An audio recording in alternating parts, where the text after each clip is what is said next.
ठाणे महापालिका निवडणुकीत शिवसेना आणि भाजपच्या वरिष्ठ नेत्यांनी महायुतीची घोषणा केली असली तरी भाजप कार्यकर्त्यांनी युतीच्या विरोधात दंड थोपटले असून विविध मंडळांमध्ये मेळाव्याद्वारे शक्तीप्रदर्शन करण्यास सुरुवात केली आहे. उपमुख्यमंत्री एकनाथ शिंदे यांच्या मतदारसंघात कोपरी भाजपच्या मंडळ अध्यक्षांनी युतीविरोधात पहिली ठिणगी टाकल्यानंतर कळव्यातील भाजप पदाधिकाऱ्यांनीही युती झाल्यास 50% जागांची मागणी केली आहे. अन्यथा स्वतंत्र निवडणूक लढवण्याची तयारी असल्याचा दावा भाजप पदाधिकाऱ्यांनी केला आहे. तर ठाण्यातील प्रभाग क्रमांक 19 मधील भाजपच्या कार्यकर्ते आणि पदाधिकाऱ्यांनी गेल्या 8 वर्षात शिंदेंच्या शिवसेनेच्या नगरसेवक पदाधिकाऱ्यांनी भाजप कार्यकर्त्यांना केलेली मारहाण, दाखल केलेले गुन्हे, समाजकार्यात केलेले हस्तक्षेप, दादागिरी, युती धर्मात टाकलेला मिठाचा खडा अशा अनेक कृष्णकृत्यांचा पाढा भाजप आमदार संजय केळकर, निरंजन डावखरे आणि शहर अध्यक्ष संदीप लेले यांच्या समक्ष वाचला. यावेळी भाजपचे उपाध्यक्ष विजय त्रिपाठी यांनीही शिवसेनेच्या कारभारावर नाराजी दर्शवत युती केल्यास भाजपला समसमान हक्क मिळावा अशी मागणी केली. यावेळी आमदारांनी देखील कार्यकर्त्यांच्या भावना जाणून घेत कोणत्याही कार्यकर्त्यांवर अन्याय होणार नाही, सबुरीनं घ्या, तुमच्या भावना वरिष्ठांकडे मांडल्या जातील असं आश्वासन दिले. त्यामुळे एकीकडे महायुतीमध्ये जागा वाटपावरून चर्चेचं गुऱ्हाळ सुरू असलं तरी दोन्हीकडील कार्यकर्ते आक्रमक होत असल्यानं ठाण्यात भाजप शिवसेनेत कुस्ती रंगल्याचंही पाहायला मिळते. त्यामुळे येत्या काळात भाजपश्रेष्ठी आपल्या आक्रमक कार्यकर्त्यांची नाराजी कशा प्रकारे दूर करणार हे पाहणं महत्त्वाचं ठरणार आहे. सर, आज कुटुंब मेळावा पार पडलेला आहे, काय मार्गदर्शन करण्यात आलेलं आहे? नाही, भारतीय जनता पार्टी हा एक मोठा परिवार आहे आणि कोपरी मंडळामधल्या या प्रभागामधल्या कार्यकर्त्यांनी हा मेळावा आयोजित केला होता. आमचं काम आहे की या मेळाव्याच्या माध्यमातून आमच्या कार्यकर्त्यांच्या ज्या भावना आहेत त्या ऐकून घेणे आणि त्यांच्याशी त्याच्या संबंधामधला संवाद आणि त्यांना मार्गदर्शन करणं.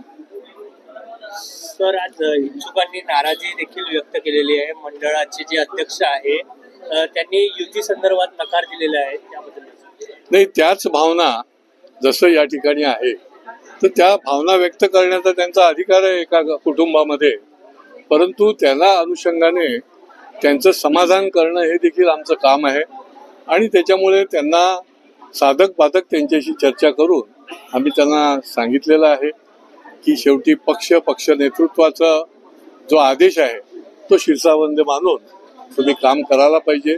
आणि भारतीय जनता पक्षाचा कार्यकर्ता खरं तर ही आमची संपत्ती आहे, कार्यकर्ता हीच आमची संपत्ती आहे आणि त्याच्यामुळे त्याच्या सुखदुःखामध्ये सहभागी होत असताना त्याचा भावनेचा देखील आदर करण्याकरता आम्ही त्यांच्याशी संवाद करणं हे देखील आमचं कर्तव्य आहे आणि त्या माध्यमातून आम्ही त्यांना हे सांगितलं आहे आणि ज्या ज्या पक्षाचे आदेश असतील त्याच्याप्रमाणे ते काम करण्यासाठी कटिबद्ध असतात. वरिष्ठांनी आम्हाला आश्वासित केलेलं आहे की ते जे आमची मागणी आहे ते वरपर्यंत पोहोचवतील. संबंधित आमचे जे प्रदेशाध्यक्ष आहेत, मुख्यमंत्री आहेत, त्यांच्यापर्यंत ते आम्हाला योग्य ते न्याय मिळवून देतील व अन्यथा आम्हाला समसमान वाटप मिळावा.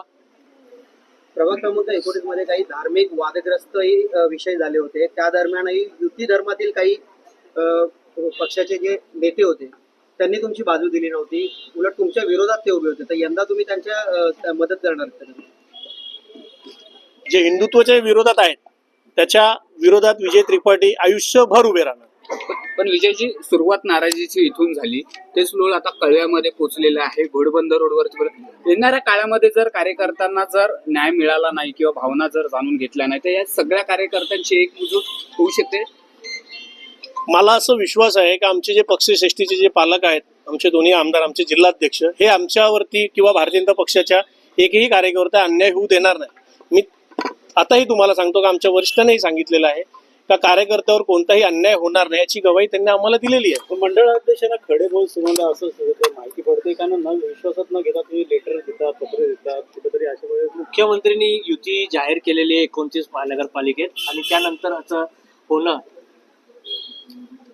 मुख्यमंत्री आमचे शीर्ष नेतृत्व आहे, ऐकलं जात नाहीये. नाही, 100% आमचे मुख्यमंत्री हे शीर्ष नेतृत्व आहेत. आमचे प्रदेशाध्यक्ष, आमचे दोन्ही आमदार, आमचे पालक यांनी जर आम्हाला आदेश दिला तर आम्ही 100% युतीसाठीच काम करणार. आम्ही आमच्या पक्षाच्या शिस्तबद्ध कार्यकर्ते असल्यामुळे आमच्या मुख्यमंत्र्यांची जी मागणी असेल ती आम्ही 100% प्रभाग 19 मध्ये 100% त्यांच्या मताने आम्ही चालणार आहोत. थँक्यू.